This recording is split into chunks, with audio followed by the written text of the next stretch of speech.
kutaa paartii 4 irraa kutaa isa jalqabaa ture sunii kanaan dura dabarfadhee jechaadha. Inni amma kutaa boqonnaa afurgaa saayinsii waliigalaa isa akka paartii 5tti kan isinii dhiyeessudha.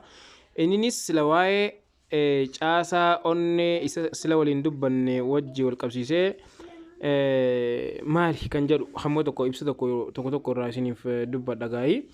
Dhaabni ventrikiloota dhaaba oorikiloota caalaa furdaa fi dhaabni ventrikiloota dhaaba oorikiloota caalaa furdaadhaa fi maashaalee jabaa kan qabudha jedha. Asitti akkuma sila reefugaa waliin yeroon isin ibsu dubbadhetti ventrikilii caasaa ventrikiliititu caasaawwan maalii caalaa jechuudha, oorikilii caalaa jechuudha. Jechuun caasaan ventrikilii kun caasaa isa kanadha. Akkasuma caasaa isa kana inni kun lameen caalaa kamirra furdaadha jechuudha. Isa kanaa fi kanarra furdaadha jechuudha. Isaawwan kanneen irra caalaa furdaadha. Kanaaf caasaan ventrikiloota oorikiloota caalaa furdaa fi akkasuma maashaalee jabaa kan qabanidha. Keessattuu ventrikiliin bitaa dhaaba baay'ee furdaa fi maashaalee jabaa qabudha jedha. Ventrikilii bitaa kan jedhu kun jechuudha. Caasaa baay'ee furdaa ta'ee fi maashaa jabaa qabudha jedha keessattuu inni kun jechuudha. Sababni isaa maaliif? Sababni isaa dhiiga kutaalee qaama hundatti raabsuuf jecha waan baay'ee kottoonfatuuf jedha. Dhiiga kutaalee hundatti akka inni raabsamu gochuudhaaf jecha baay'ee waan kottoonfatuuf baay'ee furdaadha jedha. Onneen of keessaa huutuuwwan gosa lama qaba jedha. Isaanis huutuu atiirooventrikulaarii fi gaamisbaatii kan jedhamanidha. Inni sun kun sila asitti huutu sadee kan jedhus ni jira. Huutu sadee yookiin luut gaamis baatii paalmonar kan jedhamu kana paartii isa kana jechuudha. Isa kana jechuudha. Paartiilee lameen kana kan of keessaa qabudha jedha. Huutuun atiirooventrikulaariidha. Huutuun atiirooventrikulaarii kuni deebi'ee huutu sadee fi huutu lamee kan jedhaman gosa lama qaba jedha innis. Huutu sadee jechuun isuma sila hunoo isin argisiise kana huutu sadee jechuun akkuma amma xiyyaadhaan agartan kana jechuudha. Huutu sadeen oorikilii fi ventrikilii mirgaa jidduutti kan argamu ta'ee oorikilii mirgaatii fi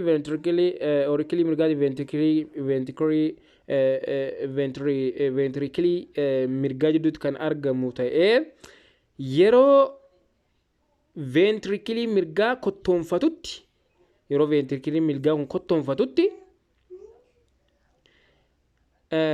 dhiigni gara oorikilii mirgaatti ol jechuudha. Oorikilii mirgaatti akka hin deebine ittisa jechaadha. Dhiigni asirraa gara maalitti gara oorikilii mirgaatti ol akka hin deebine ittisa jechuudha. Huutu lameen ammoo huutu lamee inni as gamanaan jiru kun jechuudha.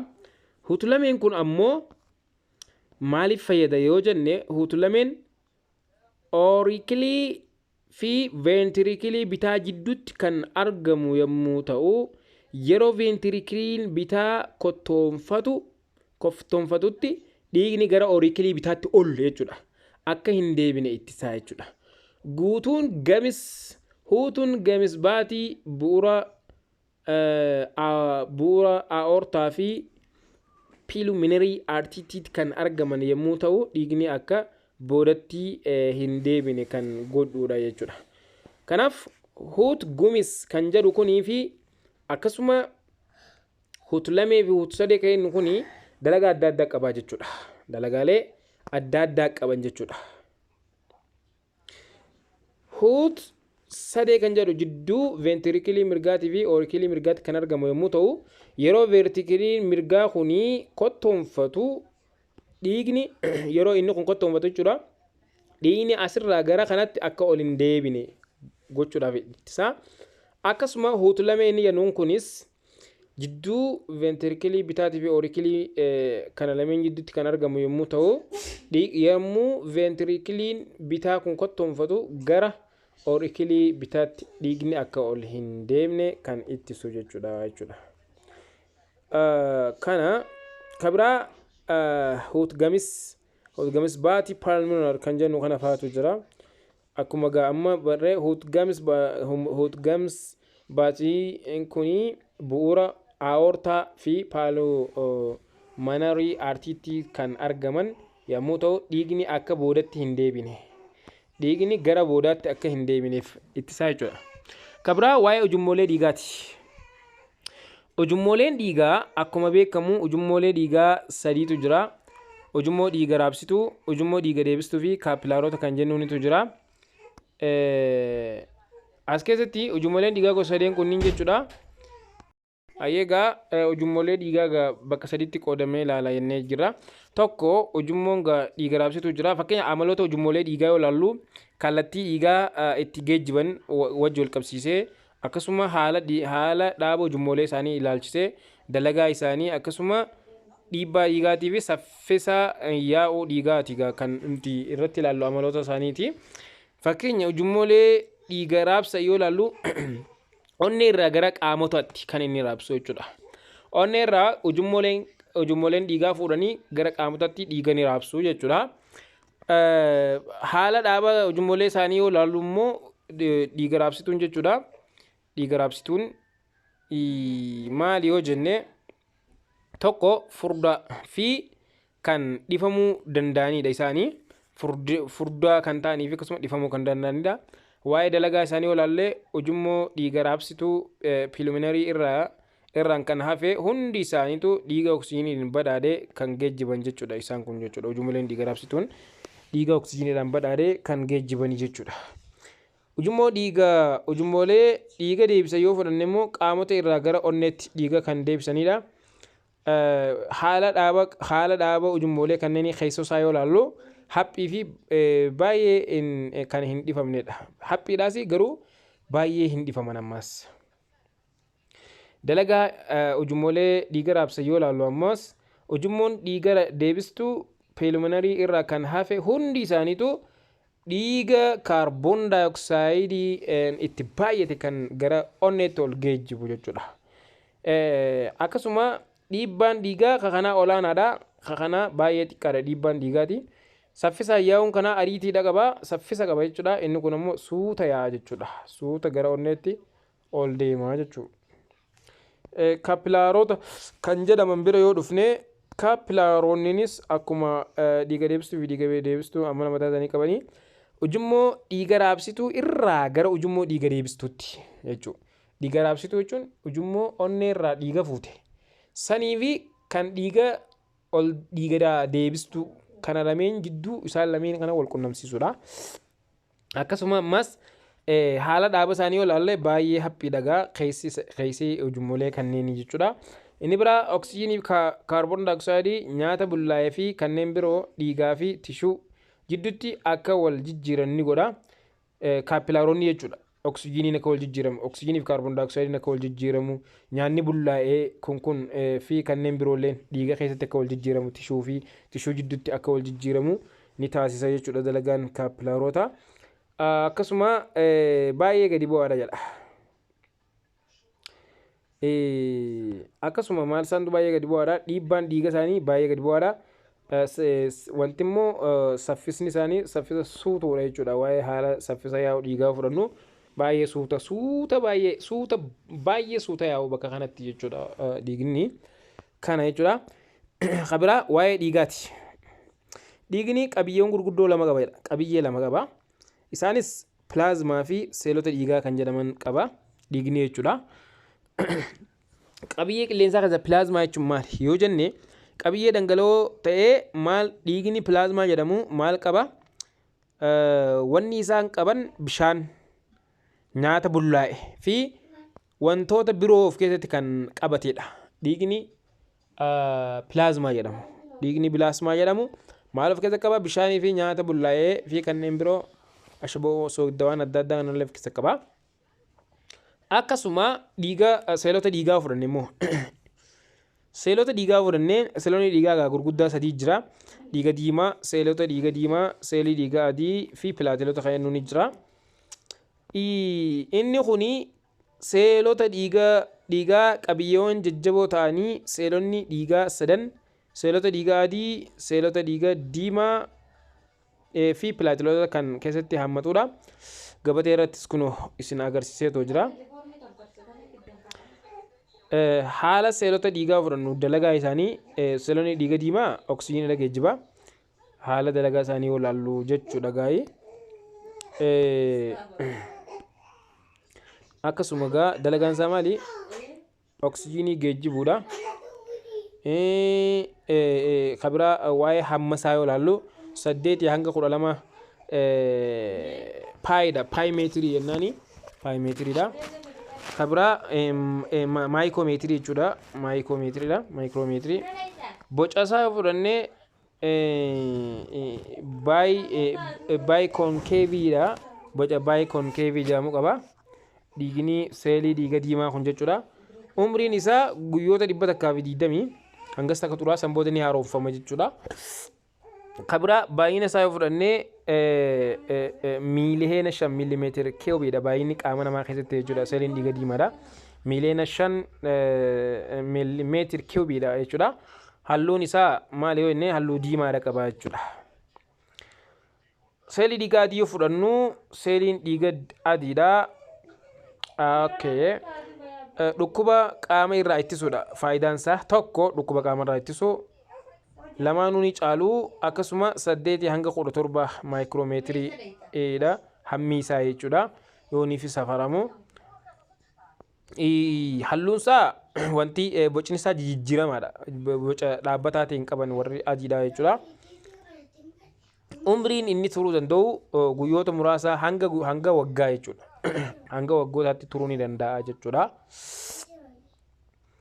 Baay'inni isaa 7 millimeetira baay'ee muraasa jechuudha. Qaama namaa keessatti xiqqaadha jechuudha. 7 millimeetira kiiwubiidha. Halluun dhiiga adii kanaallee halluu dhabeessaa jechuudha. Halluu dhabeessaa jechuudha. Inni biraa waa'ee kaappilaarotaati. Kaappilaaroonni akkuma kaanii jechuudha. Faayidaan isaa dhiiga kan tarsuudha. Hammi isaa 2 hanga 4 maayikiroomeetiriidha. Bocni isaa luggeedha. Boca luggee jedhamtu qaba. Guyyaan inni turuu danda'u guyyuma 5 hanga 9ti. Guyyaa 5 hanga 9 tajaajila kan isaan booda maal ta'a ni haaromfamaa jechuudha.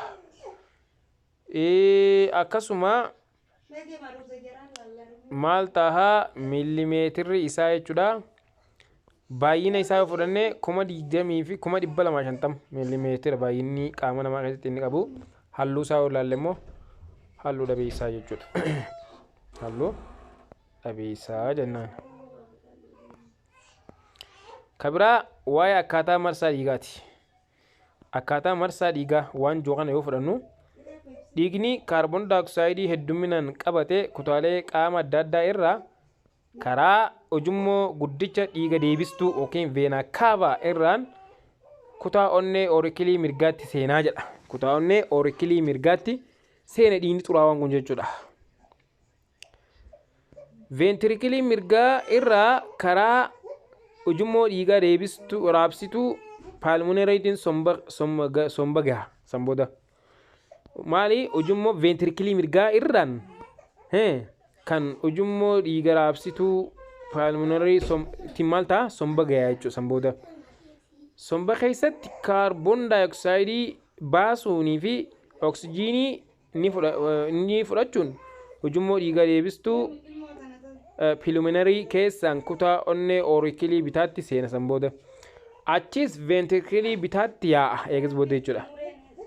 Kana booda maal ta'a?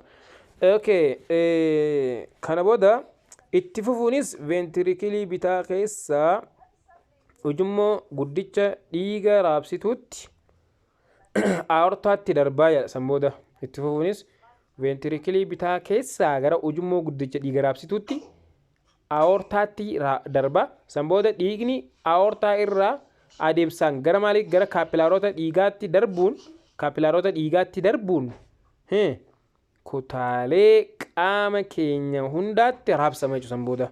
Kaappilaaroonni kutaalee qaamotaaf oksijiinii ni kennuun kaarboon daayooksaayidii fi xuraawaa adda addaa immoo irraa fudhatu jechuudha. Kaappilaaroonni kun jechuudha kutaalee qaamotaaf oksijiinii kennuu fi kaarboon daayooksaayidii fi xuraawaa adda addaa irraa fudhatudha.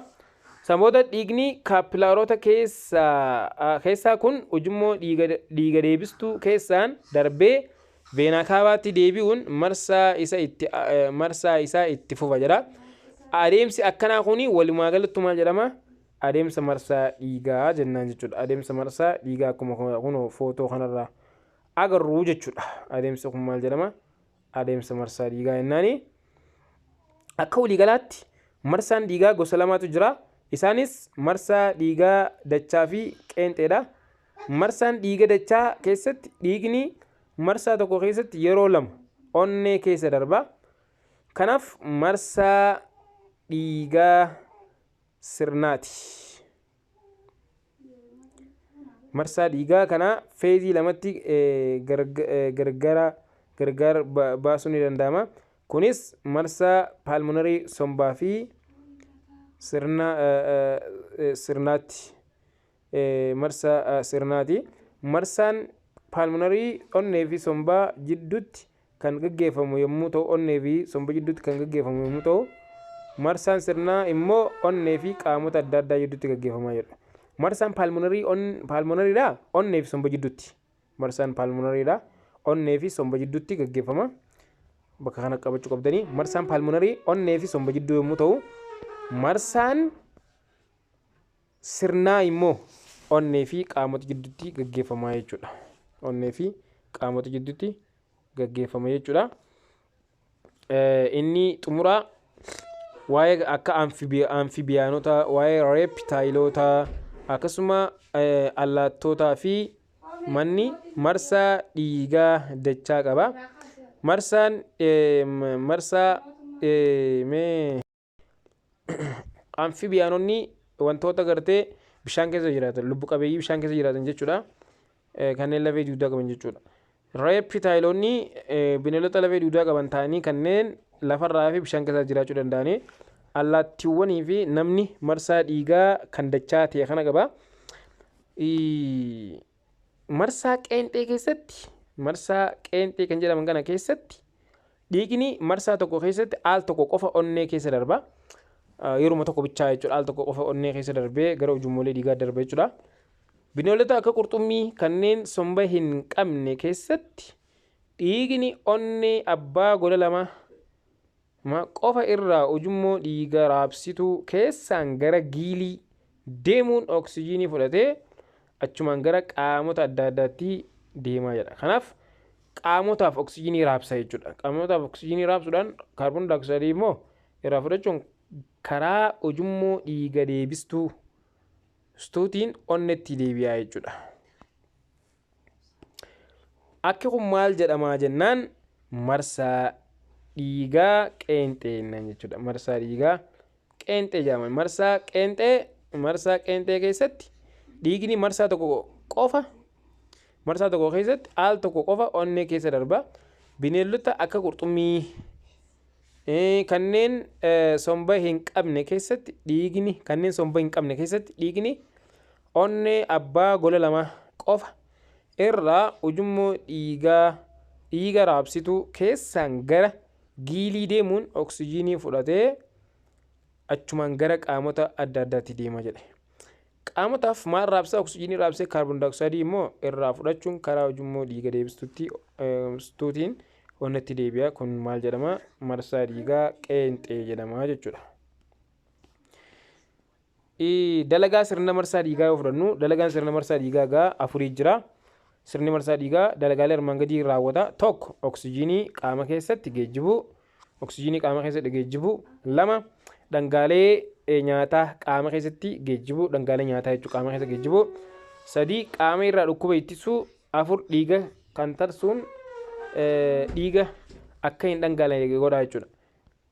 Oksijiinii qaama keessa geejjibuun seelii dhiiga diimaatiin raawwatama. Dhangaalee nyaataa qaama keessatti geejjibuun ammoo maaliin pilaazmaa dhiigaatiin raawwatama. Kunis kabiraa qaama irraa dhukkuba ittisuu kan jedhu seelota dhiigaa adiitiin raawwatama. Dhiiga kan tarsuun dhiiga akka hin dhangalaane gochuu kan jiru pilaatileetotaan kan raawwatamudha jechuudha. Kun dalagaalee maaliiti? Sirna marsaa dhiigaati. Inni xumuraa waa'ee dhukkuba gurguddoo sirna marsaa dhiigaati. Dhukkuboonni sirna marsaa dhiigaa muraasni kanneen armaan gadiiti. Tokko dhiibbaa dhiigaa ol aanaa kennuun. Dhiibbaa dhiigaa ol aanaa jechuudha. Dhukkuba isaati. Dhukkuboota sirna marsaa dhiigaa jedhamanii dhiibbaa dhiigaa ol aanaa. Dhiibbaan dhiigni dhaabu ujummoo keessa yaa'u irratti godhu dhiibbaa dhiigaa jedhama. Dhiibbaan dhiigni dhaabu ujummoo keessa yaa'u irratti godhu maal jedhama jennaan? Dhiibbaa dhiigaa jedhama. Dhiibbaan kun hammaa ol yoo ta'u dhukkuba dhiibbaa